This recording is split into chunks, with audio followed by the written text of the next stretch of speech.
हाय मेरे JKT and welcome to Edu Captain channel once again. तो भैया पिछले 2 सालों से ना इंडियन इकोनॉमिक डेवलपमेंट में ना एक स्पेशल टाइप के क्वेश्चंस आ रहे हैं जिनका नाम है पिक्चर बेस्ड क्वेश्चंस। अब वो पिक्चर बेस्ड क्वेश्चन क्या है भैया, एक पिक्चर दे देंगे, उसको बोलेंगे इंटरप्रेट करो और इसके बारे में लिखो। 3 से 4 नंबर में ये क्वेश्चन आता है। अच्छा, अब झूठ नहीं बोलूंगा, क्वेश्चन बहुत आसान होता है, लेकिन अगर पिक्चर समझ में आ जाए तो, किस कंटेक्स्ट में पिक्चर बता रही है वो समझ में आ जाए तो फिर तो आप उसमें भरपूर पूरा आर्टिकल लिख दो, पूरा न्यूज़पेपर छाप दो उसके ऊपर, ये मैं जानता हूं। लेकिन बात तो वही होती है ना कि भैया इंटरप्रेट, वो कंटेक्स्ट कैसे समझे, तो कोई टेंशन की बात ही नहीं है।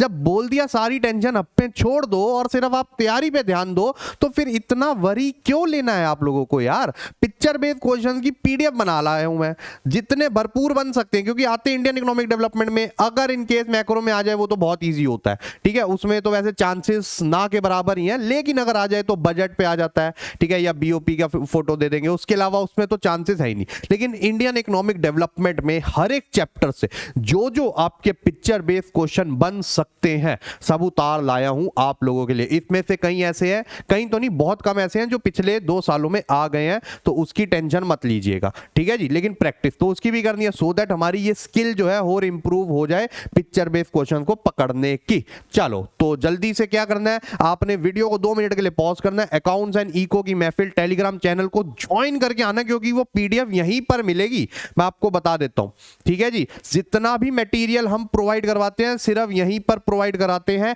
डोंट आस्क सर यूट्यूब के डिस्क्रिप्शन में डाल दो, सर टेलीग्राम ऑपरेट नहीं करते। भाई मैं आप लोगों को कोई दूसरा ऐप थोड़ा ना डाउनलोड करने को बोल रहा हूं, आपके काम का ऐप है यार। मतलब सारे अपडेट, ईच एंड एवरीथिंग सब कुछ यहीं पर है। बच्चों की डिस्कशन भी यहीं पर हो रही है भाई, डेली अपडेट देता हूं भाई, किस चीज पे वीडियो बनाऊंगा, इधर क्विज हो रही हैं, उसके अलावा बच्चे अपने डाउट पूछ रहे हैं, आपस में सॉल्व कर रहे हैं, मेरे को टाइम मिलता है तो मैं आके सॉल्व करता हूं। कोई बच्चे बोलते हैं सर लाइव स्ट्रीम रखो, तो लाइव स्ट्रीम रखता हूं। बच्चे बोलते हैं सर मजा नहीं आ रहा है, मोटिवेशन नहीं मिल रही, उनको मोटिवेट करता हूं। मतलब वन स्टॉप सॉल्यूशन है आज की डेट में आपकी सारी तैयारी का, ओवरऑल सारी तैयारी का, ठीक है। साथ में एडू कैप्टन का जो यूट्यूब चैनल है उस पे आपकी प्लेलिस्ट है ना भाई साहब, ये तैयार हो रही है और हो गई है। एकेडमिक तो पूरे चैप्टर्स इसमें ओवर हो गए हैं, उसके अलावा जो अगले 3 दिनों में हमने जो अपनी फिनिशिंग करनी है, ठीक है जी, कि कैसे हमारी जो है आंसर शीट होगी, कि अगले साल जो है वैभव भैया हमारी आंसर शीट लेकर एग्जाम्पल देख रहे होंगे कि भैया ये होता है टॉपर की आंसर शीट का नतीजा, ठीक है जी। तो बस वो फिनिशिंग, वो टॉप लेवल, वो क्रीम पे हम इन 3 दिनों पे पहुंचेंगे। बहुत मटेरियल आपको प्रोवाइड करवाने वाला हूं, लेकिन आप इसका ट्रैक रखिएगा। तो प्लेलिस्ट का मैंने आपको बता दिया है, ठीक है जी। चलो चलते हैं हमारे पिक्चर बेस्ड क्वेश्चंस पे, स्टार्ट करते हैं। कुछ पुराने हैं, मैं आपको पहले बता दूं, तो वो रिपीट तो होंगे नहीं, ऑब्वियस सी बात है, लेकिन मैंने क्यों डाले, सो दैट आप में वो स्किल डेवलप हो जाए। जैसे सबसे पहला क्वेश्चन क्या है, देखो ज्यादातर आने के चांसेस किस में से है, आपका एनवायरमेंट एंड सस्टेनेबल डेवलपमेंट, ये बात याद रखिएगा, ठीक है। तो interpret the given picture on account of current environment challenges. अब क्या हो रहा है, देखो ये होता है आर ग्लास, आर ग्लास होता है, पहले इसी से टाइम देखते थे, ठीक है जी, सारा टाइम का अनुमान इससे लगाते थे। यहां पर दे दिया we are running out of time. अच्छा, पिक्चर थोड़ी सी ब्लरी हो सकती है, पीडीएफ में आपको क्लियर मिलेगी, ठीक है। यहां पर दे दिया आपका we are running out of time, और उसके बाद आप देख सकते हो ये ग्लेशियर्स पिघलते हुए दिखा दिए यहां पर, और ठीक है, ये पिघल के कहां आएंगे, यहीं आएंगे, जो हमारा मॉडर्न वर्ल्ड है उसमें फ्लड, सुनामीज, ये सब कॉजेस करते हैं। तो ये इसमें क्या लिखा हुआ, we are running out of time, act now before it's too late. तो ये क्यों, ग्लेशियर्स क्यों पिघलते हैं, एक मेजर कॉज था ग्लोबल वार्मिंग। तो टेक्निकली आपको किसके बारे में लिखना है, यहां पर ग्लोबल वार्मिंग के बारे में लिखना है, और उसके रिपरकशंस क्या होंगे, ठीक है जी। तो करंट एनवायरनमेंट चैलेंजेस वही बताने हैं कि भैया जो हमारे बायोटिक एलिमेंट्स हैं उनका नेचुरल हैबिटेट डिस्ट्रॉय हो रहा है, इससे सुनामीज बहुत आ रही हैं, वेदर्स बड़े यहाँ पर इनफ्लेक्सिबल हो चुके हैं, ठीक है जी, प्रिडिक्शन जो है वो खराब हो जाती है, ये वो etcetera. Moving on to second, अब ये आपका चैप्टर 1 से है, ठीक है जी। अब इसने पूछ लेगा ये कि भैया वैसे तो मैंने ये खुद बनाया है, क्योंकि भाई क्या कर सकते हैं, आप कहीं और से थोड़ा ना मिलेंगे, आपके लिए बनाने थे, आने को तो कुछ भी आ सकता है। तो अब इसमें क्या था, interpret the picture and comment on this invention which help Britishers to do business in India. तो क्या इन्वेंशन हुई थी, ऐसे ही हमें साफ दिख रहा है स्विस कैनाल के बारे में। जिस बच्चे को पता चले पता, फिर स्विस कैनाल के बारे में वो सब कुछ लिख देगा, 1869 में आया था, उसकी वजह से जो है उनका जो एरिया जो है to cover distance to do trade in India जो है वो बहुत कम पड़ गया था, लगभग आधा हो गया था, जिस वजह से जो है और एक्सप्लॉयटेशन इंडिया की बढ़ गई थी, ठीक है। आर्टिफिशियल वाटरवे है, ये वो एक्सेट्रा, ठीक है। इतना ज्यादा नहीं लिखना होता, भर भर के नहीं लिखना, कोई आपका आर्टिकल राइटिंग नहीं आया यहाँ पर। 3-4 नंबर में आप गिनती की 5-6 लाइनें लिख दोगे, पूरे नंबर आप लोगों को मिलने वाले हैं। ठीक है। उसके बाद interpret the picture taken during colonial period and comment. अब ये किस बारे में बता रहा है? कॉलोनियल पीरियड के डेमोग्राफिक कंडीशन के बारे में बता रहा है। ठीक है जी, वही लोग खड़े हुए हैं, झुग्गी झोपड़ियां बनी हुई है, ये वो एक्सेट्रा। कॉलोनियल पीरियड उसने मेंशन कर दिया, तो कॉलोनियल पीरियड में किस बारे में बता रहा है? पॉवर्टी, उस वक्त पॉवर्टी मतलब डेमोग्राफिक कंडीशन के बारे में बता रहा है। तो आपको वो क्वांटिटेटिवली लिखना है बस कि भैया ये जो था लाइफ एक्सपेक्टेंसी चल रहा था, high birth rate, death rate, ये वो सब बताना है। ठीक है। उसके अलावा अगली पे चलते हैं। यहां तो क्लियर ही लिख दिया उसने पिक्चर पे, green revolution, after green revolution who is interested in your offer. Green revolution से उनकी प्रोडक्शन बढ़ गई थी, गवर्नमेंट ने सब्सिडीज दी थी तो वो खुद ग्रो कर पा रहे थे। अब एक बंदा इसके सारे फसल खरीदने आया है, तो ग्रीन रेवोल्यूशन की वजह से ये भी हुआ था कि फार्मर्स अपना सामान खुद बेच पा रहे थे मार्केट में, तो वो इसकी एक्सप्लॉइटेशन से बच रहा है और कह रहा है भैया ग्रीन रेवोल्यूशन की वजह से अब मैं तेरे ऑफर में इंटरेस्टेड नहीं हूं। तो ग्रीन रेवोल्यूशन के बेनिफिट लिखने हैं आपने, और कुछ नहीं लिखना इसमें। ठीक है जी। तो ये देखो कितना आसान होता है, एक बारी कंटेक्स्ट समझ में आ जाए पिक्चर क्या कहना चाहती है, अपने आप मटेरियल बन जाता है लिखने का। ठीक है। उसके बाद अगले पे चलते हैं, विच इज, अब देखो यहां से मतलब ये बता रहे हैं वर्ल्ड के एक कॉर्नर में बैठे हैं, बता रहे वर्ल्ड के दूसरे कॉर्नर में बैठे हैं और कम्युनिकेट कर पा रहे हैं। तो ये किस चीज के बारे में बता रहा है? ग्लोबलाइजेशन के बारे में बता रहा है, आउटसोर्सिंग के बारे में बता रहा है। तो आउटसोर्सिंग कैसे पॉसिबल है? टेक्नोलॉजी की वजह से। तो आपने आउटसोर्सिंग का सारा बेनिफिट लिखना है। और जो है इसका अगला क्वेश्चन भी इसी से रिलेटेड है, interpret the picture and explain the factor which has become major contributor to India's export. India's export of services का जो है मेजर, इंडिया जो है आउटसोर्सिंग जो है एक वो कहलाता है, हॉटस्पॉट कहलाता है फॉर आउटसोर्सिंग। तो उसका मेजर कंट्रीब्यूटर क्या है? इंडिया का आईटी सेक्टर। तो इंडिया के आईटी सेक्टर के बारे में लिखना है, you can see computers here. ठीक है जी। तो अब आई नो थोड़ा सा पिक्चर अनक्लियर है, बट पेपर में आपको क्लियर मिलेगी, टेंशन ना लो, ये सिर्फ आपको आइडिया देने के लिए। तो बस उसके बारे में लिखना है कि इंडिया का आईटी सेक्टर अच्छा हो गया है, काफी टेक्नोलॉजी में काफी बूम आया है यहाँ पर, जिस वजह से आउटसोर्सिंग काफी ज्यादा होने लग गई है, जिससे यहाँ के लोगों को एम्प्लॉयमेंट मिल रही है एक्सेट्रा। अगर अगले क्वेश्चन पे आते हैं तो अब इसमें क्या है, with equal size of land how is that his yield is more than mine. तो वो कह रहा है कि जब दोनों का लैंड सेम है तो तू आउटपुट कैसे ज्यादा बना पा रहा है और मैं क्यों कम बना पा रहा हूं, पीछे ट्रैक्टर और ये सब है। तो इसका बेसिकली देखो, जब सेम लैंड है उसके बाद वो ज्यादा बना पा रहा है, तो इसका मतलब उसके बाद कुछ एक्स्ट्रा नॉलेज होगी कि कैसे फार्मिंग अच्छी करनी है। तो ये हमको जो बता रहा है एजुकेशन एंड ट्रेनिंग के बारे में बता रहा है कि वो कैसे जो है आपका आउटपुट बढ़ाने में हेल्प कर सकता है। तो ये एक इंपॉर्टेंट पिक्चर है, मेरे को लगता है कि ये आ सकती है, ऐसा मुझे लग रहा है। ठीक है, बाकी गॉड नोज। तो ये जो हो गया, ये एजुकेशन और हेल्थ, ह्यूमन कैपिटल फॉर्मेशन के बारे में बता रहा है, एजुकेशन एंड ट्रेनिंग के क्या फायदे होते हैं, बस वो आपको लिखने हैं। उसके अलावा ये आपका देखो हनी भी बनी हुई है, वो उससे हनी डेराइव कर रहे हैं। तो ये हो गया आपका हॉर्टिकल्चर के बारे में आपको लिखना है इसमें। ठीक है जी, कि कैसे बेनिफिट प्रोवाइड कराता है। और एक और इंपॉर्टेंट चीज देखो, वुमेन, तो वुमेन का पार्टिसिपेशन जो है इंप्रूव हुआ है हॉर्टिकल्चर में। ठीक है। और जो नॉन फार्म एक्टिविटीज है उसकी वजह से वुमेन भी अब काम कर सकती हैं।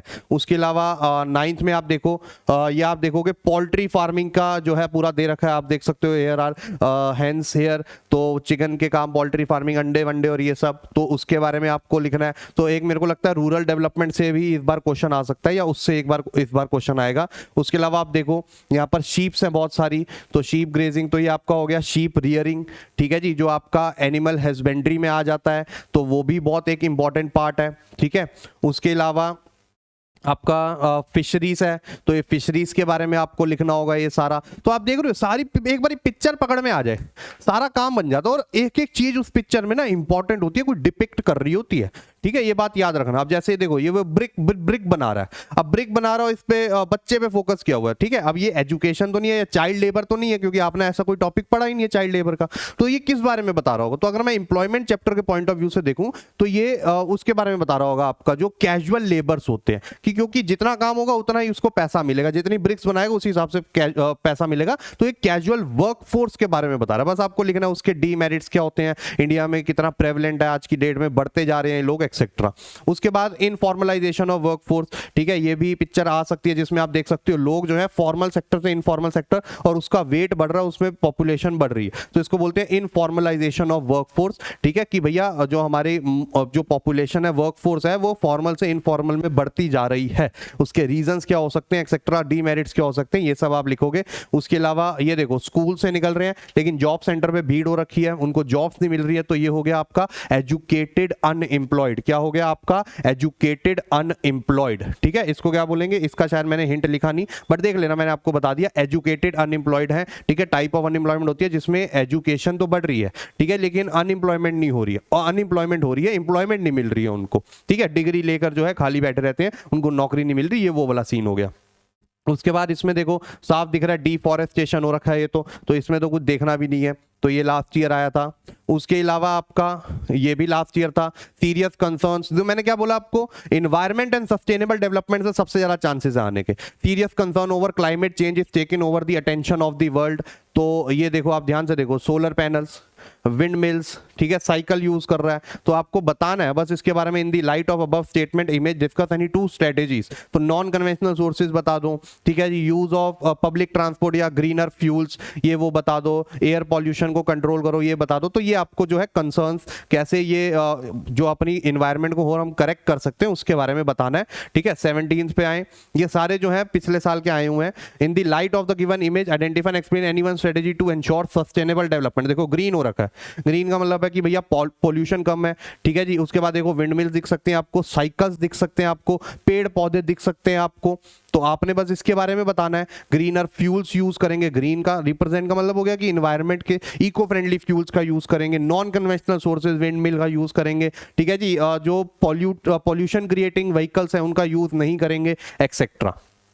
उसके बाद अगर हम आगे आते हैं तो interpret the given picture with reference to current environment challenges, ये सारे पिछले साल के आए हुए हैं। इसमें भी आप देखो सोलर पैनल यूज कर रहा है, विंड मिल यूज कर रहा है, ठीक है। उसके अलावा देखो ये मिनी हाइडल वाला बना रखा है, तो आपको बस ये बताना है इसमें कि करंट एनवायरनमेंट चैलेंजेस क्या है। अब इसमें देखो जियो थर्मल भी यूज कर रहा है, तो वो गलत है, ठीक है जी, उससे जो है हमारा इन्वायरमेंट है पॉल्यूटेड होता है, एयर पॉल्यूशन बढ़ता है उससे, तो ये सब चीजें आपको बतानी है। देखो आईटी सेक्टर के बारे में भी यहाँ पर लिखा हुआ है, तो आपको करंट चैलेंजेस बताने ओवरऑल, किसी एक पर्टिकुलर टॉपिक को लेके नहीं बताना, ठीक है, कि करंट चैलेंजेस क्या और उसको हम बेटर कैसे कर सकते हैं।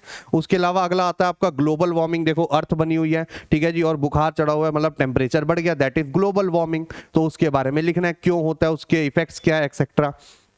उसके बाद आता है आपका ये देखो ओजोन लेयर, ये यूवी रेस ये काटता जा रहा है इसको, ओजोन डिप्लीशन, क्या हो गया ये आपका ओजोन डिप्लीशन, इसके बारे में हो गया, ठीक है। उसके अलावा आपका ये क्या होता है, ये होता है आपका क्या बोलते थे इसको, नाम भूल रहा हूँ यार, एकदम से याद नहीं आ रहा, शायद मैंने गोबर gas plant, sorry my bad, गोबर गैस प्लांट। अब ये विलेजेस में यूज होता है, कि विलेजेस में क्या होता है ना कि एनर्जी के लिए, एनर्जी जनरेट करने के लिए वुड, ठीक है जी, और काउ डंग्स, ठीक है, डंग केक्स या फिर कुछ चारकोल, इन सब का यूज होता है, तो वो हमारे एटमॉस्फेयर को खराब करता है। साथ में जो वुमेन है, वहाँ की जो फीमेल्स है, उनका भी वो बैड एयर कंज्यूम कर रही हैं, ठीक है, तो उनकी भी हेल्थ जो है वो डिटीरियोरेट होती है, तो इसका यूज करते हैं गोबर गैस प्लांट्स का। इसमें जो है गोबर को स्टोर किया जाता है और वो फिर जो है अर्थ में जाता है, उसको कंपोस्ट रखते हैं, ठीक है जी, और उसके बाद उससे जो गैस निकलती है उससे एनर्जी प्रोड्यूस होती है, तो ये काफी ज्यादा जो है वैल्यूएबल है आज की डेट में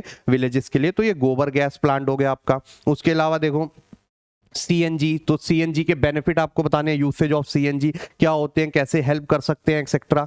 उसके अलावा ये विंड मिल दे दिया, तो विंड पावर कैसे हेल्प कर सकता है, ठीक है जी, क्योंकि ये जो है इको फ्रेंडली सबसे ज्यादा, इसकी कॉस्ट हाई होती है लेकिन जो बेनिफिट डिराइव होंगे वो कॉस्ट को जो है अच्छे से कवर कर लेते हैं।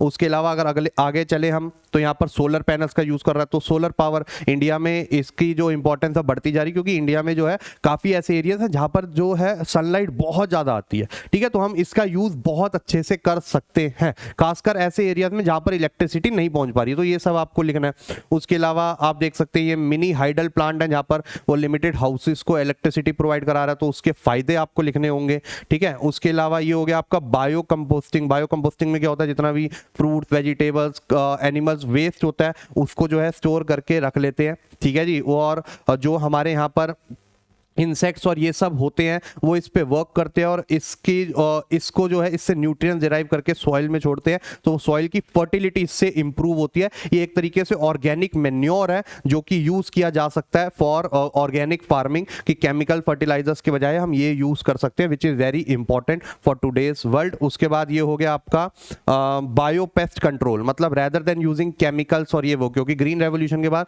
उनका बड़ा यूज हो गया केमिकल फर्टिलाइजर्स और इन सब का, जिसके बड़े सारे हार्मफुल इफेक्ट्स हैं जो हमने चैप्टर 2 में देखा था।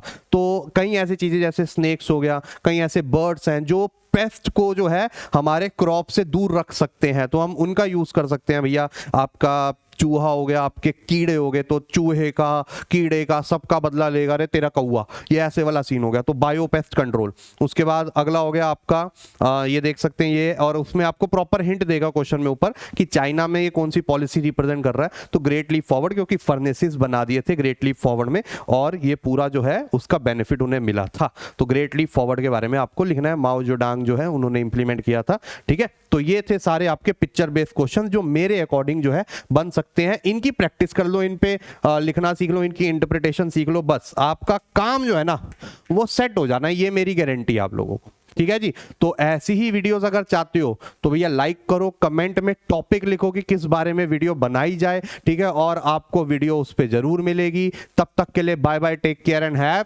फन।